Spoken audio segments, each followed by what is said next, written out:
Alors mes chers amis, j'aimerais vous raconter aujourd'hui la première plaie qui a frappé les Égyptiens, à savoir la makat dam, la plaie du sang. Je vous la raconte ainsi qu'elle figure dans les Midrashim, et c'est de cette façon-là, plus ou moins, qu'il faut essayer de raconter ces plaies-là le soir du Seder, lorsqu'on souhaite raconter l'histoire de la sortie d'Égypte à nos enfants. Ce cours s'adresse donc aussi bien aux parents qui souhaitent s'inspirer un petit peu de ces Midrashim-là, pour raconter de façon vivante ces plaies à leurs enfants, qu'aux enfants eux-mêmes qui souhaitent déjà se renforcer en Emouna, voyant la grandeur de Akadosh Baruch Hu. Akadosh Baruch Hu donne l'ordre à Moshe Rabbeinu d'aller s'adresser à Pharaon, à Paro, le roi d'Égypte, et à lui dire: écoute, il faut absolument que tu libères les Bnei Israël, sinon il va y avoir une très grave plaie qui va frapper ton pays. Toute l'eau du pays va se transformer en sang. Moshe Rabbeinu doit venir s'adresser à Pharaon. Vous savez que Pharaon, il avait un immense palais. Il y avait 400 portes à son palais. Vous allez me dire pourquoi 400 portes? Lui, Pharaon, il a écrit dans Chachamim, dans Chazal, qu'il mesurait une ama. Une ama, ça veut dire une coudée. D'après certains, 50 cm, d'après d'autres, 60 cm. D'après tout le monde, en tous les cas, il n'était pas plus grand qu'un paquet de couches. Pourquoi il avait besoin de 400 portes? Il avait envie de montrer: c'est moi le roi de l'univers, c'est moi le plus fort, 400. Et devant chaque porte, il y avait des gardes et il y avait des lions extrêmement puissants, des lions qui rugissaient comme ça, qui pouvaient faire trembler toute l'Égypte. Ces lions, bien évidemment, étaient attachés avec des chaînes en fer, parce que tout le monde redoutait de ces lions. Mais au moins, personne n'osait rentrer par ces portes-là, vu qu'il y avait des lions. Moshe Rabbeinu arrive. Il y a écrit dans le Midrash que les lions, non seulement ils ne se sont pas mis à rugir, mais en plus, ils ont commencé à lécher Moshe Rabbeinu. Comme les chiens, ils font, vous savez, les petits chiens là qui courent, qui sautent, qui lèchent, qui embrassent, qui aboient gentiment. Les lions, c'est devenu comme ça des chiens. Toutes les portes sont ouvertes face à Moshe Rabbeinu. Il n'a qu'à entrer. Il entre en demandant la permission à personne. Et il arrive dans la pièce dans laquelle se trouvait Paro. Paro, il était assis avec tout type d'autres rois. Et à ce moment-là, Paro, il voit Moshe Rabbeinu qui arrive. Lorsque Pharaon voit Moshe Rabbeinu qui est entré, alors que personne ne l'a prévenu, il lui dit: d'où tu es venu là? Qu'est-ce que tu fais? Il dit: bah ouais, je suis rentré, la porte était ouverte. Il dit: ah bon, la porte était ouverte? Personne ne t'a demandé ta carte d'identité, rien du tout? Non, rien du tout. Tout était ouvert, je suis rentré. Il lui dit: et dis-moi exactement, et les lions, ils sont où alors, les lions? Il dit: les lions? Ben, je vais te montrer où est-ce qu'ils sont. Il appelle les lions: venez les lions. Vous savez, les lions là, les petits chiens comme ça. Venez les lions. Et le Midrash dit que lorsque Pharaon a vu les lions, tellement grands, tellement puissants, libérés, sans les chaînes, il a eu super peur.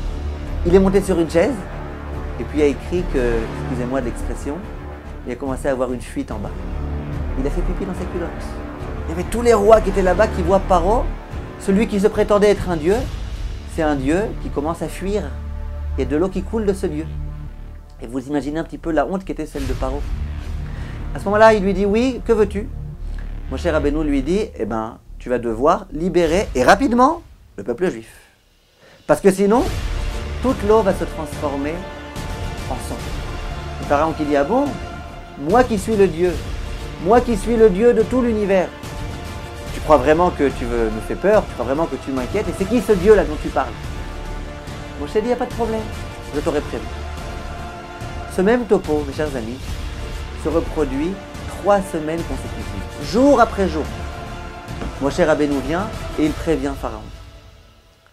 Akadosh Baruch Hu, lui, il n'est pas comme les armées. Dans les armées, en général, quand on fait une guerre, on vient sans prévenir à l'avance, par surprise, pour que l'autre n'ait pas le temps de se préparer. Hachem, il a peur de personne. Hachem, il dit à Pharaon: je te préviens à l'avance. Tu veux te préparer? Prépare-toi comme tu veux. On verra comment tu peux te préparer, toi qui te dis être un dieu. Et il est écrit que chaque jour, lorsque Moshe Rabbeinu s'adressait à Pharaon, alors que la voix de Moshe Rabbeinu n'était pas très forte, il y a eu un miracle. Et sa voix s'est répandue dans tout le pays d'Égypte. Et tous les Égyptiens, ils entendaient. Ils entendaient chaque jour à la même heure une voix qui s'adressait visiblement à Pharaon, et qui disait attention, soit tu libères les Israël, soit toute l'eau va se transformer en sang. Et vous imaginez les Égyptiens, c'était le pays numéro 1, la puissance mondiale. Ils étaient très forts en magie, ils savaient tout faire. Vous imaginez que bon, ils se sont dit cette voix, visiblement c'est un écho, on ne sait pas d'où il vient, mais il n'y a rien d'inquiétant, rien d'inquiétant. S'il y a un problème, on est tellement puissant, tellement fort, rien de grave. Et voilà comment pendant 3 semaines, Moshe Rabbeinu vient, rentre, à chaque fois les lions lui dégagent le chemin, et Moshe Rabbeinu va et s'adresse à Pharaon. Jusqu'au jour où la plaie doit arriver. Comment ça se passe exactement? C'était un jeudi matin, ainsi que dit le Midrash. Et Hachem dit à Moshe, écoute, tu vas aller au Nil, tu vas te rendre là-bas, devant ce fleuve, et tu vas t'adresser là-bas à Pharaon. Moshe Rabbeinu se rend au Nil. Maintenant, il faut bien qu'on comprenne. Pharaon, il se disait être un dieu. Et bien évidemment, un dieu n'a pas besoin d'aller aux toilettes. Donc Pharaon, il jouait le jeu. Et il disait qu'il n'a pas besoin d'aller aux toilettes, lui non plus. Pas la peine. Pourquoi c'est un dieu, il n'a pas besoin de toilettes.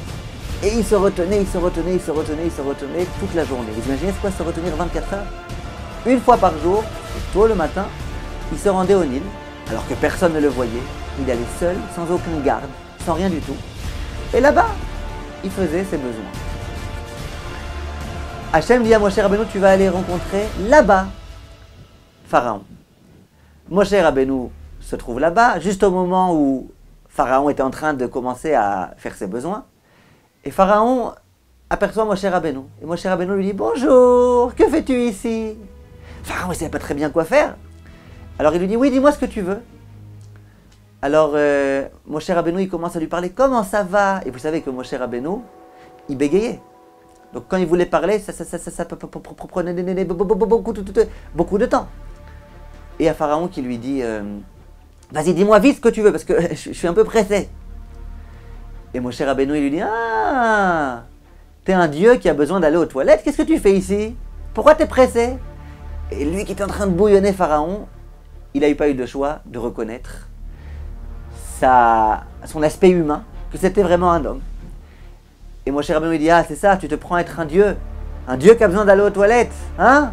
Toi qui te la joues, toi qui fais semblant que c'est toi qui as créé le Nil. Ah oui, c'est vraiment toi qui l'as créé, là, toutes les nuits, tu contribues à créer le Nil en faisant tes besoins là-bas. » Dans tous les cas, à ce moment-là, exactement, Moshe Rabbeinu dit à Pharaon, écoute, puisque tu refuses de renvoyer le peuple juif, et bien il y a la plaie de dame qui va te frapper. À ce moment-là, Aharon donne avec son bâton un coup sur le Nil, et voilà que toute l'eau du Nil se transforme en sang. La plaie a commencé depuis le Nil. Le Nil, qui était le dieu des Égyptiens, c'est lui en premier lieu qui est devenu complètement sang. À ce moment-là, Pharaon, il a fait semblant qu'il n'était pas impressionné. Il a dit, tu crois que nous, on n'est pas capable de transformer de l'eau en sang? Il appelle ses magiciens. Les magiciens arrivent, ils ont envie de montrer qu'eux aussi sont capables de faire ça. Et moi, ils ont un problème. C'est que pour pouvoir transformer de l'eau en sang, il faut qu'il y ait de l'eau. Là, toute l'eau d'Égypte est devenue du sang. Ils n'avaient donc pas d'autre choix. Qu'ont-ils fait? Ils se sont rendus à Goshen, c'était en dehors de l'Égypte. Et à ce moment-là, là-bas, il y avait de l'eau. Ils ont pris de l'eau, et dès qu'ils l'ont prise, elle s'est transformée en sang. Donc ils ont montré, vous voyez, on est capable nous aussi de prendre de l'eau et de la transformer en sang. Ce qu'ils n'étaient pas capables, par contre, c'était de prendre du sang et de le transformer en eau. Ça, ils étaient incapables. De prendre de l'eau et de le transformer en sang, c'était justement la plaie. Donc, ils étaient incapables de faire quoi que ce soit. Dans tous les cas, Pharaon, lui, il dit, c'est pas grave. Moi, je pense qu'il n'y a rien de tellement gravissime. Et en dehors de ça, Pharaon, il n'était pas tellement inquiet. Parce qu'il y a écrit dans le Midrash que Pharaon, lui, à la maison, chez lui, il y avait de l'eau. C'est le seul qui avait de l'eau à la maison. Tous les autres Égyptiens avaient à la maison que du sang. Lui, à la maison, il avait de l'eau. Il y a écrit dans le Midrash que c'est en récompense pour le fait que Moshe Rabbeinu ait grandi chez lui. Alors c'est vrai qu'il n'a pas été toujours très gentil avec Moshe Rabbeinu. Mais le simple fait qu'il ait fait grandir cet homme-là chez lui, ça lui a valu une récompense. Laquelle? C'est que chez lui, il n'y ait pas de sang. Alors essayons de nous imaginer un petit peu, chers amis, ce qui se passe. Il y a un homme, un Égyptien, qui se lève le matin. Il a envie d'aller pour faire travailler les Juifs. Et il se fait un petit café. Il veut prendre un petit café, mais manque de bol, c'est pas du café, c'est du sang. Ça a le goût du sang, ça a l'odeur du sang, et c'est dégoûtant. Comme du sang. Là, il commence à dire, mais attends, ces échos que j'avais entendus là, comme quoi il y aurait une plaie qui s'appelle le sang, c'est un vrai écho. Immédiatement, il va se rincer la bouche. Il ne peut pas se rincer la bouche. Il ouvre le robinet, qu'est-ce qu'il y a? Il y a du sang. Ensuite, il est en train de manger une pomme. Et qu'est-ce qu'il voit? Dans la pomme, il y a du sang. Il se dit, mais je comprends pas. Hier, j'étais chez le dentiste. Ça y est, il m'a guéri ma carie. Qu'est-ce qu'il y a du sang maintenant qui coule de mes dents? Il ne sait pas quoi faire du tout. Il est très embêté. Il se dit, bon, je vais aller voir mon voisin. Il va chez son voisin. Mohamed, qu'est-ce qui se passe chez toi? Il y a Mohamed qui arrive, tout plein de sang. Il lui dit, qu'est-ce qu'il y a? C'est pour rime aujourd'hui, pourquoi t'es tout rouge? Il dit, non, je viens de sortir de la douche. Il dit, mais ça n'a pas l'air, hein? Il dit, si. Dans ma douche, toute ma douche, elle s'est transformée en sang. Je sais pas ce qui se passe. Toute ma douche, c'est du sang. Il dit, ouais, qu'est-ce qui se passe ici? Et puis à un moment donné, il y a son enfant qui rentre à la maison. Et puis il est tout plein de sang. Il lui dit, qu'est-ce qui t'arrive? Tu t'es battu avec quelqu'un, il t'a donné des coups de poing? Il dit, non, il y avait de la pluie, et puis voilà, j'étais mouillé, et d'un coup, je suis devenu complètement sang. Oh, qu'est-ce qui se passe? Il y a du sang partout. Tout devient rouge. Qu'est-ce qui se passe? Il va voir sa femme. Il dit, dis-moi ma chérie, qu'est-ce qui se passe? Il y a du sang partout. Elle ouvre la machine et elle voit tous les vêtements tout rouges. Tout rouge avec l'odeur dégoûtante du sang. Waouh, qu'est-ce qui nous arrive là? Qu'est-ce qui nous arrive? Et puis elle a à peine le temps de découvrir que ses vêtements sont rouges, que déjà elle s'aperçoit que la soupe qui se trouve sur le feu, elle a aussi une odeur de sang.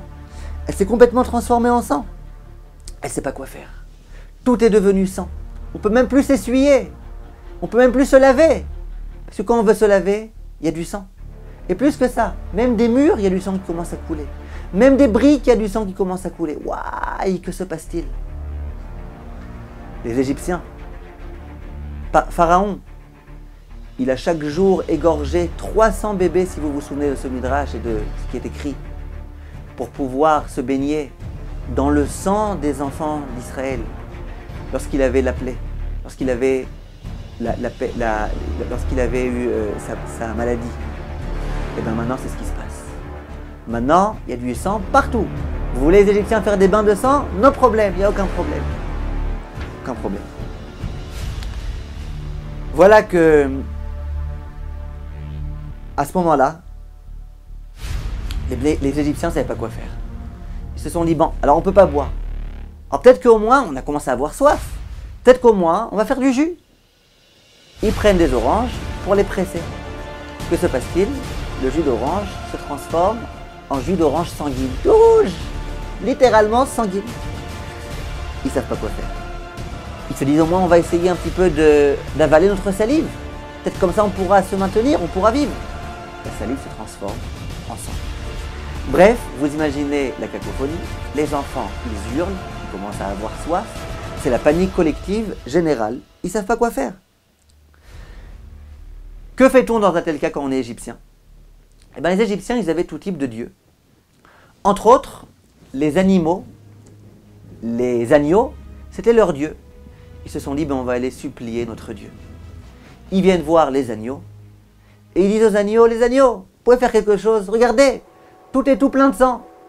Et les agneaux, ils commencent à crier, eux aussi ils ont soif, eux aussi ils ont envie de boire. Ça fait déjà 2 jours qu'ils n'ont pas bu. Et puis, au lieu de pouvoir sauver les Égyptiens, au contraire, avec un air comme ça, tout triste, tout faible, ils commencent... Nous aussi on a envie de boire. Non seulement ils ne sauvent rien du tout, ils ne sont pas capables de sauver, mais en plus eux aussi ils sont en train d'endurer de façon énorme cette plaie. Rien du tout. Ils n'ont pas de quoi boire. Bon, alors que faire? Ces dieux-là, ils ne peuvent pas aider. Alors il n'y a pas d'autre choix. On va se rendre chez le grand Dieu. C'est qui est le grand Dieu des Égyptiens? C'est le Nil. Ils se disent, lui au moins il pourra peut-être nous aider, nous sauver. Il y a une situation là vraiment de cauchemar. Peut-être qu'il pourra nous aider. Ils prennent leur cheval,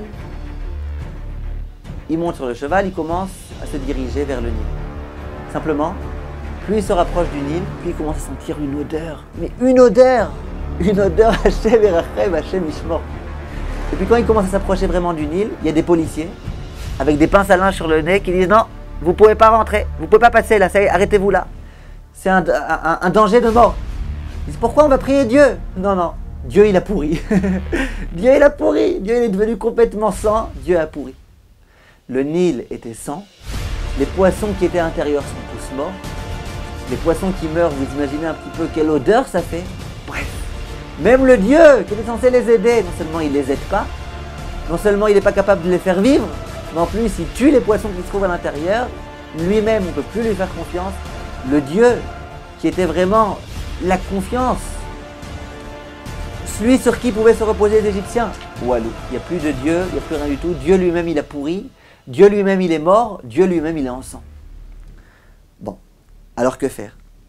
Le temps passe, ils sont extrêmement déçus, ils voient que même sur leur Dieu, ils ne peuvent plus se reposer.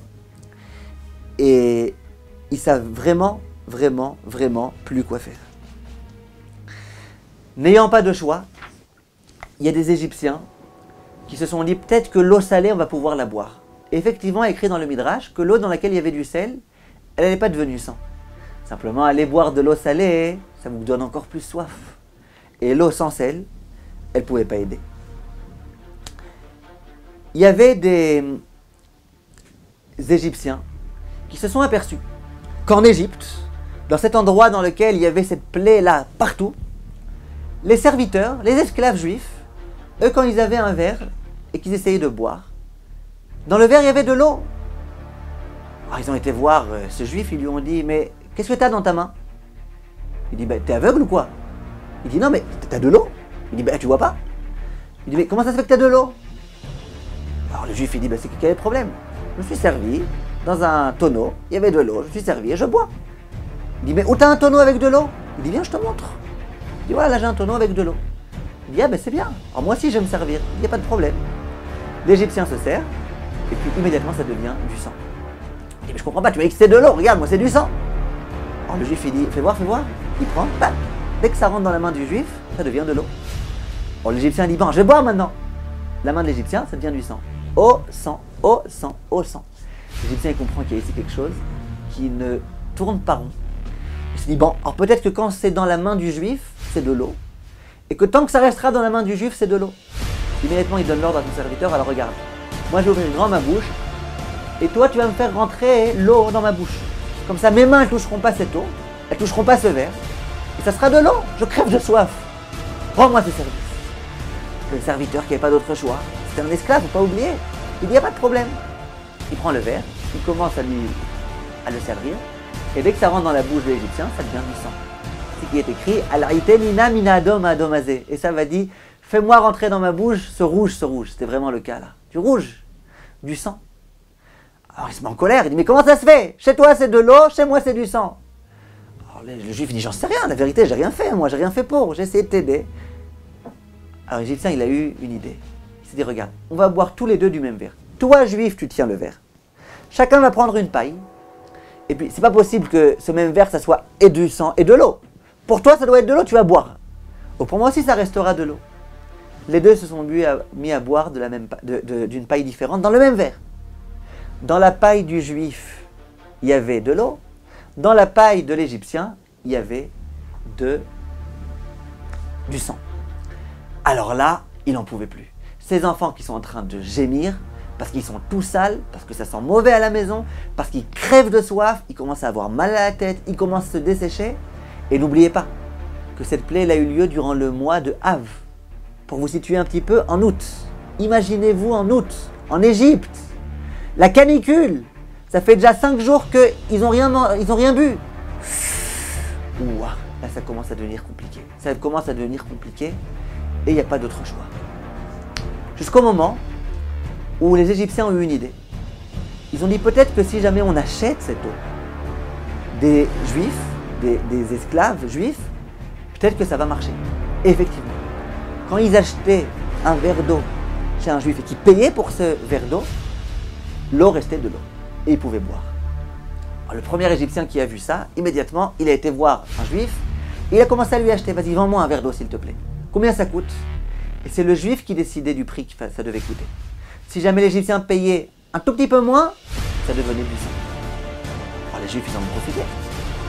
Alors il vient le premier Égyptien, il dit au Juif, combien tu me vends un verre d'eau? 10 euros. 10 euros, mais t'es fou quoi, ça coûte cher. 10 euros, tu veux pas, il n'y a pas de problème. Il meurt de soif, il n'y a pas de problème. Il dit, je vais aller acheter chez quelqu'un d'autre. Il va chez un autre Juif. Combien tu me vends un verre d'eau? Un verre d'eau? 15 euros. Ah non, ça vaut pas le coup, je vais retourner chez le premier. Je retourne chez le premier. Bon, vas-y, donne-moi le verre d'eau pour 10 euros. Ah non, moi c'est devenu 20 euros. Et plus ça allait, plus les prix augmentaient. Il y avait beaucoup de demandes. Et donc les prix vont en augmentant. Il fallait bien qu'on les punisse un petit peu, ces Égyptiens. Il fallait bien que tout ce qu'ils nous ont fait souffrir, on puisse un petit peu gagner quelque chose. Et voilà comment le prix de l'eau allait en augmentant. Jour après jour, attention, si les Égyptiens payaient 1 centime de moins, c'était du sang. Il fallait donc payer la somme totale. Maintenant, les Égyptiens, ils avaient beaucoup d'enfants. Mais il n'y avait pas que les enfants qui avaient besoin de boire. Il y avait les enfants et il y avait aussi les animaux. Alors, il y a des animaux auxquels on ne donnait pas suffisamment à boire et ils sont morts. Ils sont morts directement. Il y a d'autres animaux auxquels finalement, quand on a compris qu'il fallait payer, on a payé, on leur a donné juste ce qu'il fallait. Ils sont quand même morts, parce qu'il y a écrit dans Chazal qu'au moment où il y a eu toutes les plaies, à chaque fois il y avait la peste qui accompagnait aussi toutes les autres plaies. Donc même les animaux pour lesquels on a dépensé des centaines et des milliers d'euros pour pouvoir leur donner à boire, finalement, beaucoup d'entre eux sont morts à ce moment-là. Donc vous imaginez un petit peu l'affaire. Les Égyptiens sont obligés de payer le plein prix pour avoir de l'eau. Ils sont obligés de boire un tout petit peu. Et ils ont enfin compris le sens de la phrase dans laquelle on dit « c'est dommage pour chaque goutte ». Chaque goutte était mesurée. Ils faisaient attention à chaque goutte. Certains se sont dit, vous savez que les Égyptiens, ils avaient l'habitude de boire de l'eau, de boire du sang. Les Juifs, ils n'ont pas le droit de boire du sang, c'est interdit. Il y avait des Égyptiens qui buvaient du sang. Simplement là, ils ne pouvaient pas boire de sang. Parce que l'eau qu'ils puisaient en général du Nil, dedans il y avait des poissons. Les poissons, ils avaient pourri toute l'eau, tout le sang. Donc ce n'était pas simplement du sang, c'était un sang pourri. Et il y a écrit dans le Midrash qu'il y a certains Égyptiens qui étaient courageux, qui disaient c'est pas grave, ce sang-là il est pourri, on va quand même le boire. Ils sont immédiatement morts, ils ont eu une infection et ils sont morts immédiatement. Donc il n'y avait vraiment aucun autre choix que de payer très cher tout ce qu'il fallait. Les gens avaient mal à la tête, ils ne pouvaient pas boire suffisamment, ils étaient très embêtés. Et le pire, c'est qu'ils savaient que Pharaon, lui, il était tranquille, chez lui il avait de l'eau, et qu'il ne comptait pas du tout libérer les Bnei Israël. Ça les rendait fous. Ils se sont dit, mais nous on est en train de souffrir, on ne peut pas se doucher, on ne peut pas se laver, on ne peut pas boire, on ne peut rien faire. Lui est tranquille, peinard, il a de l'eau, et il n'est pas d'accord de renvoyer les Bnei Israël. Il ne savait pas du tout quoi faire. Lorsque ils voulaient cuisiner, ils avaient besoin d'allumer du feu. Il y a écrit qu'ils ne pouvaient pas allumer le feu. Parce que dans le bois, toute la sève qui était dans le bois s'est transformée en sang. Et donc le feu ne s'allumait pas. Donc pour manger, ils avaient beaucoup de mal. Parce que les poissons, ils étaient complètement morts. Cuisiner, ils ne pouvaient pas parce qu'il n'y avait pas de bois. Le bois, il ne se consumait pas. Ils étaient donc extrêmement embêtés. Il y a écrit dans le Midrash qu'il y a énormément de gens, d'Égyptiens, qui sont morts durant cette plaie. Durant cette plaie, il y a eu des miracles extraordinaires. Vous savez qu'en général, l'eau, de par sa nature, est froide. Le sang est chaud. Hachem, là, il a été capable de transformer l'eau froide en sang chaud. Le sang, en général, lorsqu'il est en dehors du corps humain, très rapidement, il se sèche, il se solidifie. Là, tout le sang est resté à son état liquide. Si on résume un petit peu ce qui s'est passé avec cette plaie, ça a été une plaie extrêmement douloureuse pour les Égyptiens. Pourquoi? Moralement, ils avaient peur de mourir. Ils savaient que si la plaie continuait trop de temps, ils risqueraient de mourir. Et la plaie, elle a duré 1 semaine. Il y a des midrashim qui disent qu'elle a duré 3 semaines. Vous imaginez 3 semaines sans eau? Impossible. Quand ici, en Israël ou en France, quelquefois on nous affiche, vous savez, il va y avoir un arrêt d'eau pendant toute une journée, c'est la fin du monde. Une journée sans eau. On est obligé de remplir des containers avant, et si on a besoin, et comment on va faire, et ceci et cela. semaines sans eau, 3 semaines sans boire, 3 semaines sans manger, même le liquide qui était dans la nourriture, il devenait du sang. La salive, c'était du sang. Imaginez-vous un petit peu. En dehors de ça, ils étaient extrêmement déçus de leur Dieu. Ils ne pouvaient plus faire confiance à leur Dieu. Non seulement leur Dieu n'était pas capable de les faire vivre, mais au contraire, c'était leur Dieu qui était à l'origine de tout ce sang. C'était leur Dieu qui était à l'origine de tous ces malfaits. Ils étaient très très déçus de leur Dieu. Ils étaient en colère contre leur Dieu. Ils étaient en colère contre leurs serviteurs. Leurs serviteurs, ils avaient de l'eau. Leurs serviteurs, ils vendaient cette eau à un prix très, très, très élevé. Ils étaient très énervés. À ce moment-là, leur foi qu'ils avaient en leur Dieu, ça s'est complètement démoli. Toute l'économie égyptienne, elle a été frappée. Ils n'avaient plus de poissons, ils n'avaient plus d'eau, ils ne pouvaient plus se servir de l'eau du Nil pour leurs champs, pour irriguer leurs champs. Pourquoi? Parce que l'eau, pendant toute cette période-là, c'était du sang. Bref, la situation à ce moment-là était extrêmement difficile. Simplement, lorsque Moshe Rabbeinu est venu voir ensuite Pharaon, et qu'il va lui annoncer que soit il renvoie le peuple juif, soit il y a une autre plaie qui les attend, à ce moment-là, Pharaon a refusé.